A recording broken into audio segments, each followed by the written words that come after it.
Hey, warriors, what's going on? I know it's been a little bit since I put up a video, much less the vlog, but I know that I owe it to you, and I wanted to because I missed it. Um, Finally alone in the house again. It's not that I need to be alone to video, it's just that I need to be alone to video because I get so self-conscious. And when mom's here, so I shouldn't. All I got to do is shut my door too, but I do. Um, anyway, hope you're all doing well. I am doing really well. We had a really good Thanksgiving, and we have organized ourselves so that we're doing a little bit each day and a little bit each week to get ready and do all the things that we want to do for Christmas. Like we've decorated. We got all these really cool roommates vinyls, and we put those all over the walls because they're wall vinyls. And we also have window decals. So we got all of our glass doors and kitchen windows decorated. So we don't have the tree up yet. We're probably going to stand that up today and give our new cat Snickers a couple days to get used to it and to ignore it before we put ornaments on it and have him jump on it and have the ornaments fall and break. Because we have a lot of breakable ornaments that are pre my lifetime. So let's see what else is going on. We did have a good Thanksgiving. Um, let's see, it was just the four of us, myself, my mom, my sister, and her husband, my brother-in-law. I swear he's been my brother-in-law for over 10 years, and I still call him her husband. It's so weird. I went so many years without having a brother of any kind, and now it's so hard for me to get that word out. Just like it's hard for me to call Snickers Snickers. I want to call him Buddy or Hey Buds or, something like that. It just comes out of my mouth easier.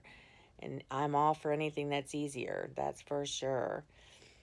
But I wanted to let you in on what my daily life is like and how it goes along with my depression and my anxiety.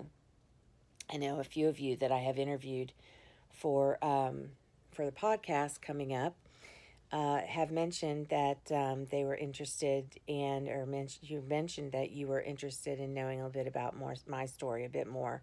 I've had anxiety since I was a little kid. I mean, I'm a worrier by nature. My mom is a worrier.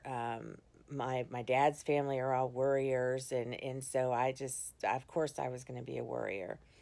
And then I didn't get any depression until we moved halfway through my high school years, and I looked at it as a good start, a good thing, but um, it was not. I mean, I was depressed. I missed my best friend. I missed all my boyfriends. Yeah, because I had several, and just but um, it was funny because it was only 2 hours away too, and it wasn't that far away.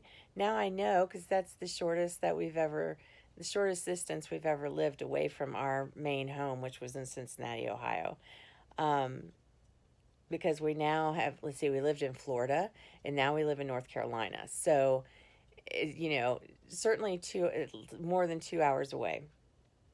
So anyway, but since then, I think I was predisposed to get depression because that's just how I have been the rest of my life. And hindsight, is 2020, but because my default always goes to depression, I don't go to positivity. I have to train myself and focus on being positive because my anxiety coupled with my depression tends me right to a cynical and negative attitude.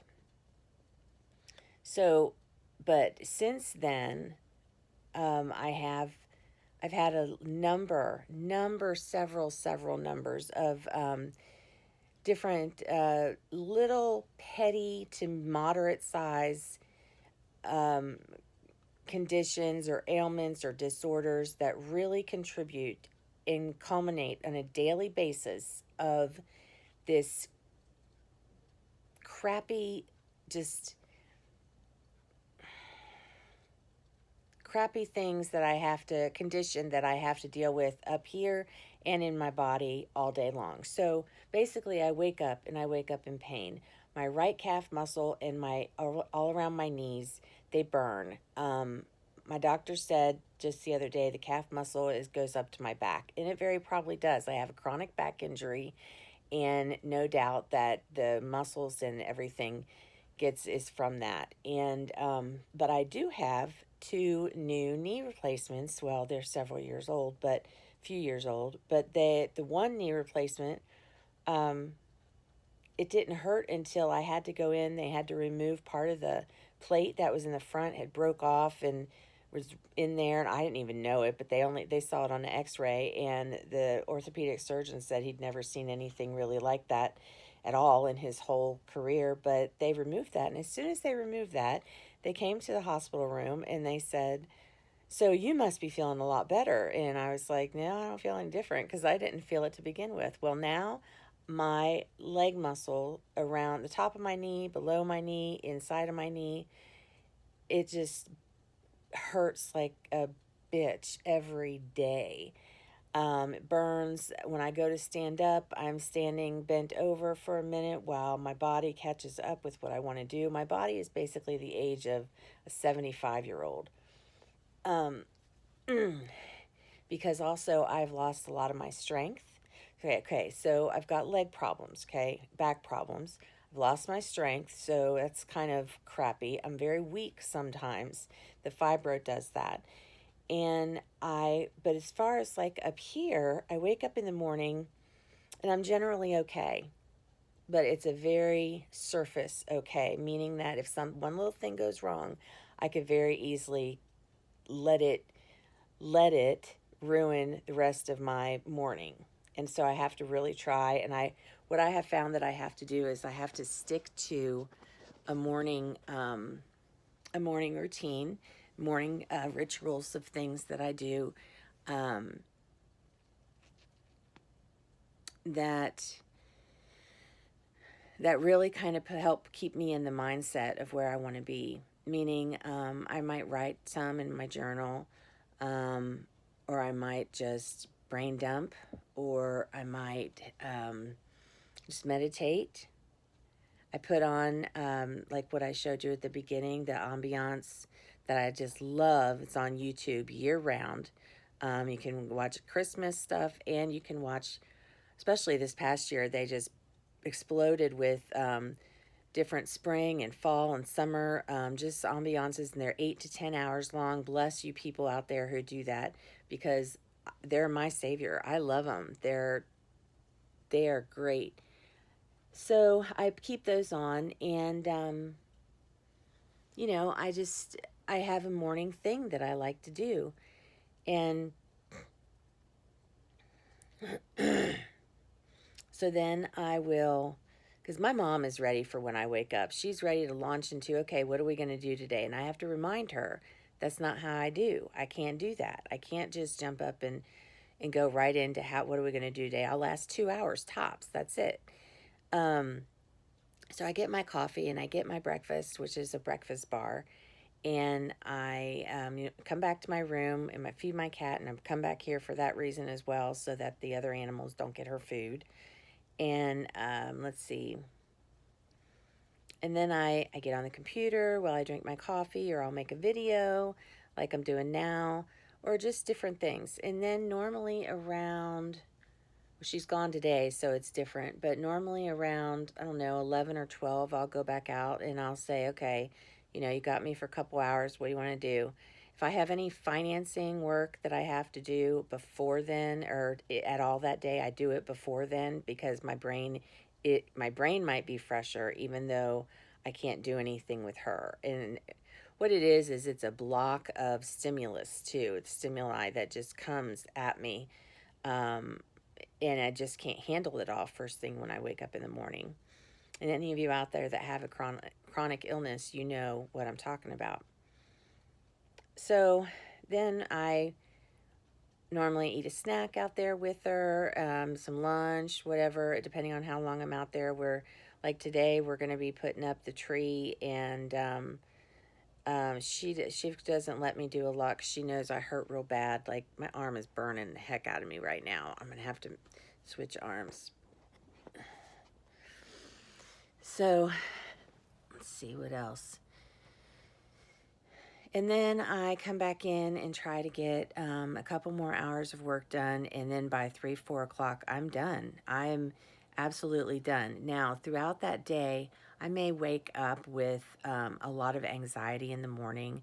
And I have started just taking, smiling at my kitty cat.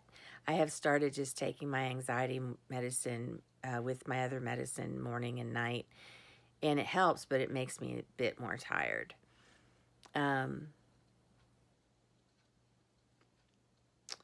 Let's see. So then, I'm back here. I try to tidy up some in my room so I can keep up with that. And I try to rest a little bit in the afternoon, because if I don't, then what will happen is by 7 o'clock at night, I'll be sacked out and I'll be passed out. And then when I wake up at like 10, I'm wide awake. And if I take a nap earlier in the day, at least I can, when I do stay up later, I go to sleep a little bit earlier, maybe an hour or so earlier than I would if I slept in the evening, but that hour counts. Meaning I go to sleep around 12 or 1, which that's what I did last night, as opposed to 2 or 3. So that counts. That's a big thing, and it doesn't sound like it would be.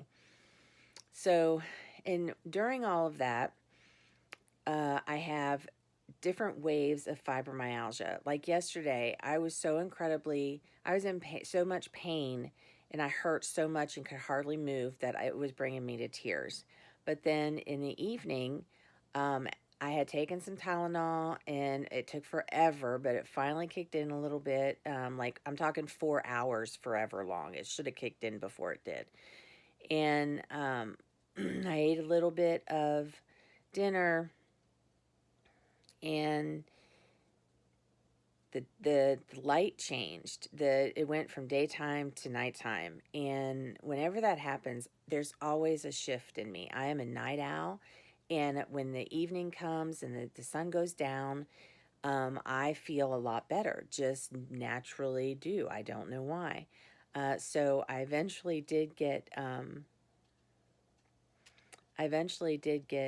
feeling a little better, but it was too late to do anything. My mom had already done everything she wanted to do. And, so it's a real pain in the butt, because I'm off. We have alternating schedules, opposite schedules, pretty much. Not opposite, but different schedules. And the way that everything kind of hits me throughout the day and comes and goes, and it's irritating, and I get a headache, or I get this and I get that. And so basically, here's the thing. I'm uncomfortable at the least every day, all day. So there are waves where I'm more than uncomfortable, and waves where I'm more than uncomfortable. I mean, like, I could be almost in tears, like I was yesterday, and just paralyzed because you just can't move. So, but this kind of crap, okay, so then what happens though? The last part of what happens is it affects you up here. It affects you psychologically, and you if I could throw in the towel, quote unquote, I would throw in the towel. But there's no way to walk away from my life. There's no way to be away from me, because I make myself really, it's just pathetic. And it's very hard to not self-loathe. So it's very difficult. And I really try and put myself in my mom's position, and I try and do things for her. But like yesterday, she went up in the garage and got the Christmas tree and the Christmas boxes. And I said, I feel bad. You want me to go up and help you? She said, no, I'm fine. I can do it myself. I said, I want to get up and help you anyway. I said, but we both know I wouldn't be any help. And she's like, yeah, you wouldn't. So it's really, it's pathetic. I mean, I feel pretty useless. which is why I've wanted to go ahead with my chronic inspiration, and I wanted to go ahead and jump into the podcast because I knew that I could reach as many more people as possible. Now, hopefully, here, let me ask you guys something. Any of my people that are out there watching, share this video with anybody that you think about, or share it in your own network. I would really appreciate it. I need the fans. I need the subscribers. I need the subscribers if this is going to go anywhere at all. And I really would appreciate it. And I'll give you, I'll spread yours. But apparently, though, after I did interviews on All You Nice Women, I went and looked, and y'all got bigger things going on than this little project I have over here. So, but if you need to have a word spread, I will do it for you. I will do whatever I can for you. I will give you shout outs. Right now, I haven't shouted out yet because I don't know. I haven't asked you guys, so I don't know privacy wise. I'm sure most of you would say, yeah, it's fine, go ahead. But I don't have the information in front of me of what to properly shout out. So I'll be in touch with you, and I'll ask you, for specific permission if I can give you guys a call out and send people your way. But I don't have any people to send your way right now because I'm so teeny tiny. Oh, what was that? Munchkin looked at me like, what was that noise? So that's about it. I mean, like, I sound like I'm laughing and sound pretty good right now, but what is happening is my right arm, I've got into a big pain right here in my shoulder. I'm holding my phone. I can't put it down. I have to stay turned this way to the right because I have one window over there. And that's the only place that lets in light. Here, I'll show you. Okay. So there's directly opposite me. There's my sister. There's my one window. Okay. So that's my natural light, which is why I'm constantly trying to turn towards it. But my arm is just absolutely burning. Anyway, this video is, well, I switched, so I can't tell you how long it is right now. I owed y'all this video. I feel like I look like an idiot, but, I'm shameless now. I don't care if I look like an idiot. My point is what I'm trying to tell you guys, which is chronic illness sucks. And I know a lot of you wanted to know what goes on with me, and there's so much more. That's just scratching the surface of what I feel like in the very most quickest form of, if somebody were to ask me, how you feeling, that's what I would tell them. But there's so much more that plagues me. Like at nighttime a lot, I can't sleep because I'm haunted by memories of many different things, good and bad. And I can't sleep. Some nights I'll cry myself to sleep, although I haven't done that in a long time. So ever since I decided to really put myself and throw myself into chronic inspiration and the Chronic Living podcast, I have really been doing much better with that. I've been falling asleep easier, like I should. But there's a lot of things, issues that I have, anger issues, traumatic issues, post-traumatic stress disorder.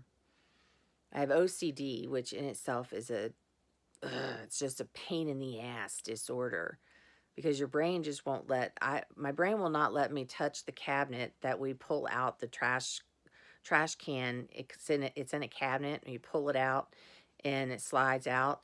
My OCD will not let me touch the handle to that cabinet.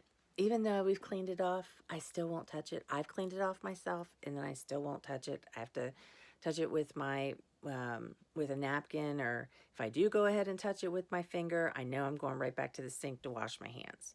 So that's really a pain in the butt. But there's so many things. But I will leave that go for now. And I would love for you guys, if you like the video, to give it a thumbs up and, share it. That would be great. Subscribe to my channel. click the bell to be notified whenever I put out a new video.